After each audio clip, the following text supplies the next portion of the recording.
बहुत साल पहले करीब 10 साल तक मुक्तगढ़ की सक्रिय सदस्य रही और जब ये राज्य बना तब बहुत उत्कर्ष था इस समिति में और बहुत कार्यकारी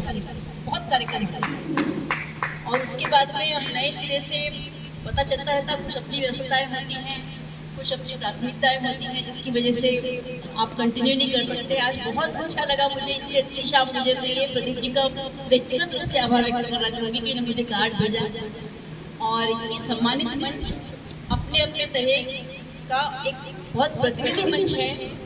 गोविंद जी को मैं बहुत सालों से जानती हूँ और भले ही मिलना कम होता हो, पर मीडिया के माध्यम से इनकी रचनात्मकता, इनकी उपलब्धियाँ और इनके पूरे साहित्य सृजन से परिचित रही हूँ।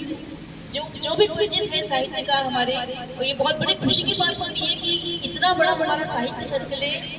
मुझे नहीं लगता कि किसी एक शहर में या दो ट्विन सिटी में इतने साहित्यकार जो अलग अलग भाषाओं में लिख रहे हैं और इतने साहित्य की संस्थाएं संचालित हो रही हैं और इतनी सफलतापूर्वक साहित्य फल फूल रहा है।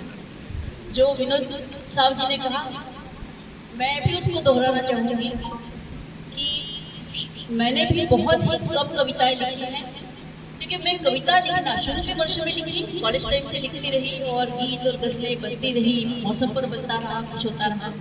पर धीरे धीरे मेरा मुझे मतलब कठिन लगता था कि एक बड़ी सी चीज़ को छोटी सी वस्तु में कहना, मैं आज भी बड़ा कवि कर्म को बड़ा कठिन मानती हूँ कि कवि कर्म बहुत कठिन है। आप एक लेख लिख सकते हैं 1000 शब्दों का, पर कवि कर्म बहुत कठिन है। तो मैं स्त्री विमर्श की एक पहचान बन के उभरी और दैनिक भास्कर के एक इसमें जिसमें विरोध जी भी लेके लिखे थे मैदान में, मैं आंचल नाम से एक महिलाओं के लिए कॉलम लिखती थी हर गुरुवार को।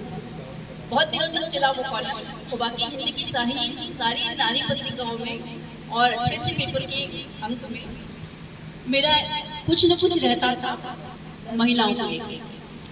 तो कविता भी जो लिखी है वो महिलाओं पर ही केंद्रित है। मेरी अधिकतर रचनाएं, कहानियां भी जो है वो मतलब स्त्री विमर्श पर केंद्रित है। तो एक छोटी सी कविता पढ़ रही हूँ।